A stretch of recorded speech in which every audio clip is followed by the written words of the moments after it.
Looking back, it's almost hard to believe how different my life was just a few years ago. I'm Emma, and I'm 32 now. But let me take you back to when everything seemed so much simpler and yet so much more complicated than I ever imagined.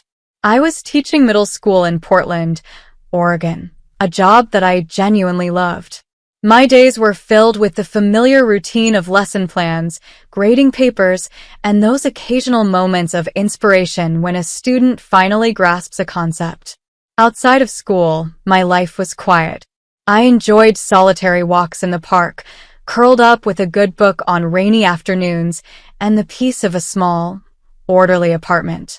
It wasn't glamorous, but it was mine, and I was content. Everything started to change the day Alex walked into my life. I remember it vividly. He came into the school library, asking for recommendations on books that could help with a project he was working on. At first glance, he seemed charming, with his easy smile and confident demeanor. But it was his interest in me, not just the books, that caught me off guard. "Hi, I'm Alex," he said, extending his hand. "I could use some help finding the right materials for a presentation. Mind if I ask you a few questions?" His casual tone and the way he looked at me, as if I were the only person in the room, made me nervous. I wasn't used to such attention, but I found myself eager to assist him. Our conversation was light and pleasant, and Alex's enthusiasm about the subject made the interaction enjoyable. Over the next few weeks, Alex became a regular visitor at the library. He often brought me coffee and engaged in cheerful conversation. I found myself looking forward to our chats. He would tell me about his day, his interests, and gradually, I began to share more about myself. It was strange how quickly I grew comfortable with him, something that hadn't happened in a long time. Eventually, Alex asked me out. "How about we grab dinner this Friday?" "I'd love to continue our conversation outside the library," he suggested. I hesitated at first. My life was predictable, and I wasn't sure if I was ready for a change. But Alex's sincerity and warmth persuaded me. I agreed, and that was the beginning of a whirlwind I wasn't prepared for. Our dates were filled with laughter and exploration of Portland. We visited local eateries, walked along the waterfront, and even attended a few cultural events. With each passing day, I found myself more drawn to him. He had a way of making me feel special, something I hadn't experienced in years. The more time we spent together, the more I felt like I was discovering a part of myself that had been buried under years of solitude. The relationship quickly grew serious.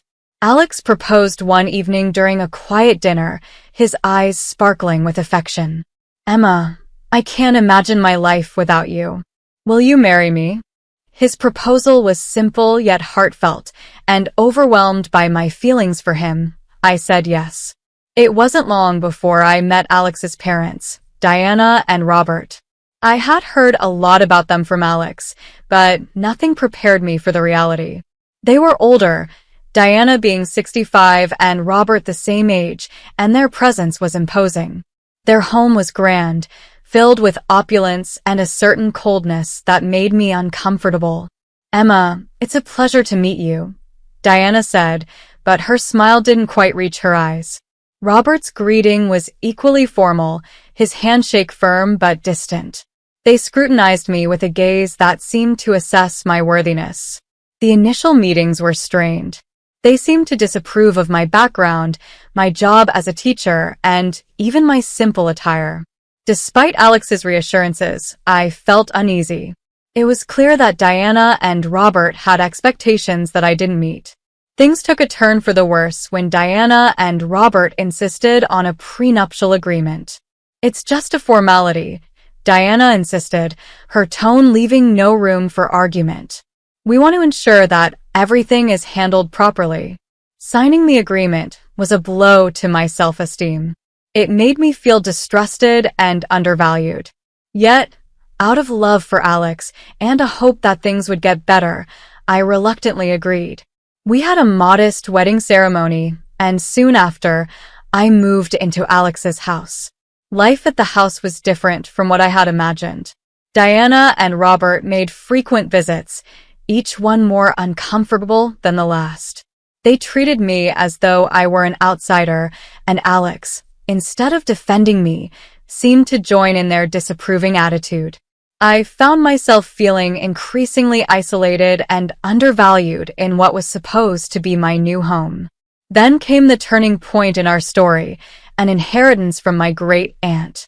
She left me a substantial fortune, including $15 million, shares in various companies, and a grand estate.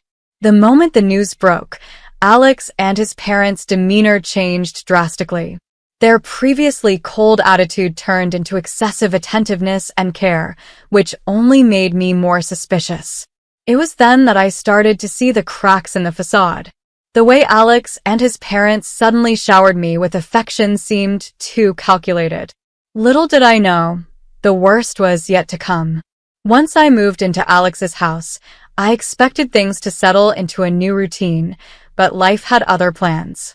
The grand estate seemed beautiful at first, spacious rooms and elegant decor, but it quickly felt like a gilded cage. The more I settled in, the more I felt the weight of Diana and Robert's disapproval. Alex's parents continued their frequent visits, and each time, I felt more like a stranger in my own home. Diana had a way of subtly undermining me, making comments about the way I managed the household or how I interacted with the staff. Robert's criticisms were more direct. He would often express his disappointment in hushed tones, though loud enough for me to hear. One evening, as I was preparing dinner, Diana made her usual visit. She walked into the kitchen with a stern expression. "Emma, the housekeeper mentioned you've been asking her for advice on managing the household. Shouldn't you know how to do this yourself?" I was taken aback. "I'm sorry if I've been a bother," I replied, trying to keep my voice calm. "I just thought it would be helpful to get her input on how things work here." Diana's eyes narrowed. "Well, let's hope you're not too dependent on others. After all, a good wife should manage these things efficiently." Her comment stung, but I forced a smile and went about my work. Alex wasn't much help in these situations. When I tried to discuss my feelings with him, he would dismiss my concerns, saying things like, "They're just old-fashioned. You know how my parents are. Don't let them get to you." I wanted to believe him, but it was hard to ignore the growing sense of unease. Then, one day, the reality of our situation took a darker turn. I had been busy at school when I received a call from a lawyer. My great-aunt had passed away, leaving me a substantial inheritance. The details were overwhelming: a fortune of $15 million, shares in several major companies, and a grand estate. At first, I was in shock, but the more I thought about it, the more I realized how this inheritance would change our lives.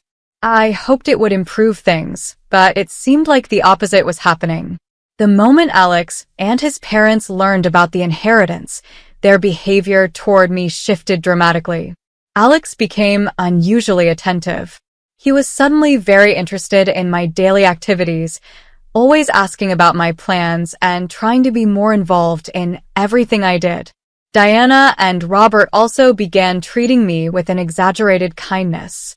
Diana would drop by with gifts and try to engage in friendly conversations, while Robert seemed to make an effort to be more cordial, even offering to help with some of the estate's affairs. Despite their sudden change in attitude, I remained cautious.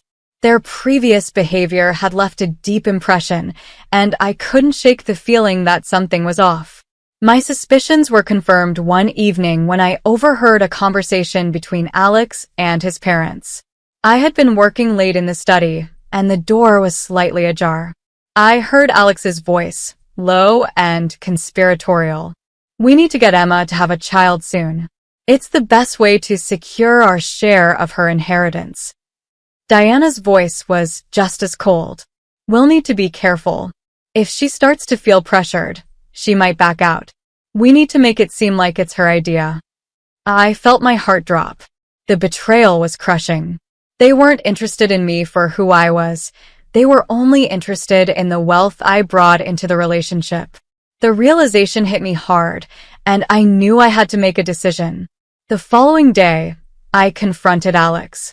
I heard your conversation last night. I need to know what's going on. Alex's face turned pale. He stammered, trying to come up with excuses, but I could see through his lies. It's not what you think, he said weakly. We were just talking about future plans. I wasn't buying it. I know what I heard. I can't be part of this anymore. That was the turning point. I realized that my relationship with Alex was built on deception and manipulation. I had to take control of my life, no matter how difficult it was. I started making plans for my next steps. The first thing I did was consult with a lawyer about my inheritance and ensure that my assets were protected. I also began preparing myself emotionally and mentally for what was to come. The journey ahead was going to be challenging, but I was determined to stand up for myself and reclaim my life from the grip of deception. It was clear that I needed to regain my independence and redefine my self-worth, away from the shadows of betrayal. I couldn't stay in that house a moment longer. The more I thought about Alex and his parents' schemes, the clearer it became that I needed to act quickly and decisively. It wasn't just about my inheritance. It was about reclaiming my life and self-worth. The day after our confrontation, I moved out of Alex's house. The process was both liberating and daunting. I packed my essentials, leaving behind the luxury of the grand estate for a modest apartment in downtown Portland. It wasn't much, but it was mine. The small space was cozy and intimate, a stark contrast to the opulence I had come from. But it was a fresh start, and I needed that. I also began working with a lawyer to handle my inheritance. I wanted to make sure that Alex and his parents wouldn't have any claim to it. The legalities were complex, but I was determined to see it through. The $15 million I inherited, along with the shares and estate, needed to be secured properly. The thought of losing it to their manipulative schemes was unacceptable. In the weeks that followed, I focused on rebuilding my life. I made plans to use part of my inheritance for good. I started by donating a significant portion to charities that supported education and women's empowerment. It felt like a way to turn my painful experience into something positive. I also had a dream that had been on the back burner for years, a bookstore. I had always loved books and wanted to create a space where others could share that passion. With the financial stability my inheritance provided, I decided to make that dream a reality. I found a quaint location in a lively part of town, and soon enough, my bookstore was taking shape. Starting a bookstore wasn't just about business. It was about healing. I poured my energy into creating a warm, welcoming space filled with books and community events. It became a place where I could connect with others who shared my love for literature. It was therapeutic to see people find joy and inspiration in the same way I did. But the emotional journey was just as important. I started attending therapy sessions to help me process everything that had happened. Talking through my feelings helped me gain clarity and strength. I learned to confront my fears and embrace my own worth without letting the past define me.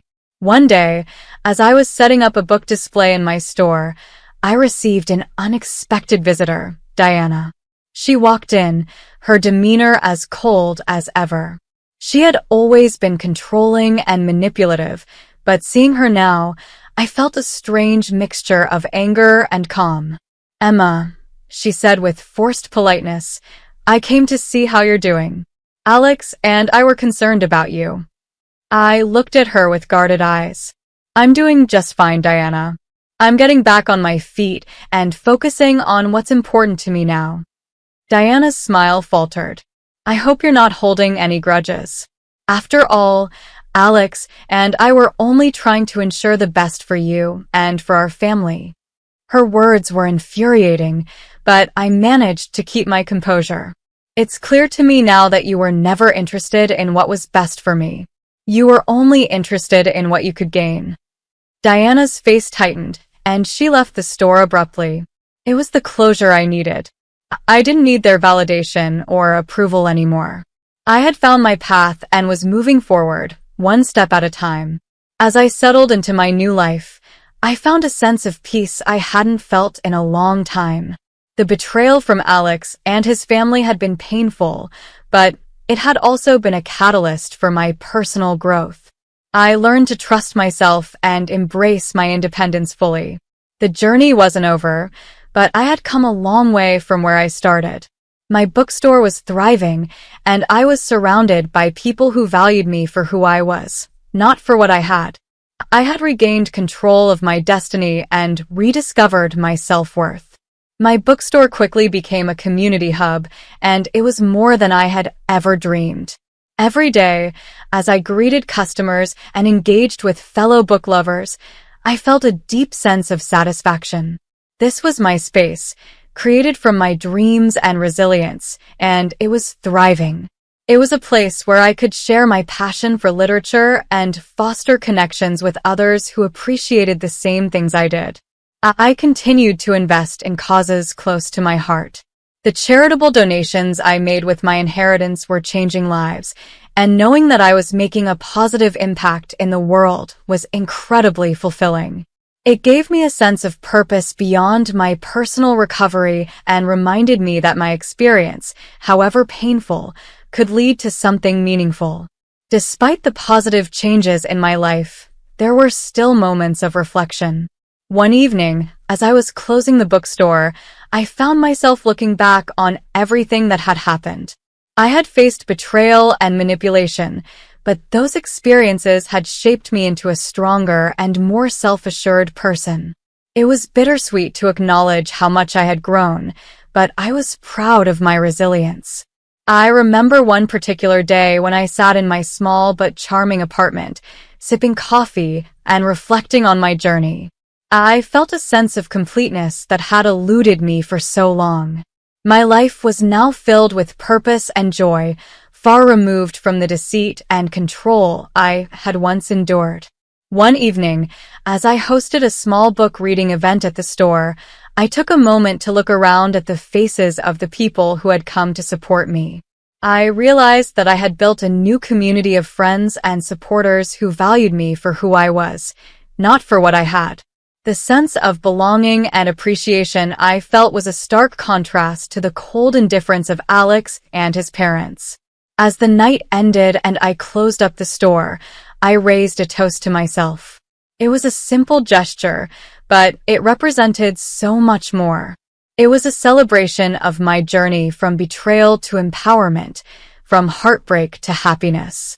I embraced the uncertainties of the future with confidence, knowing that I had the strength to face whatever came my way. In my quiet moments, I often think about how far I've come. I've learned to trust my instincts and value myself. My experiences, though painful, led me to rediscover my true self and find a life that is fulfilling and authentic. I've learned that true strength comes from within, and that no matter how dark the path may seem, there is always light at the end. As I continue on this journey, I hold onto the lessons I've learned and look forward to the future with hope and excitement. My life is now a testament to resilience and self-worth, and I am ready to face whatever lies ahead with an open heart and unwavering confidence. Here's to new beginnings and to the endless possibilities that await.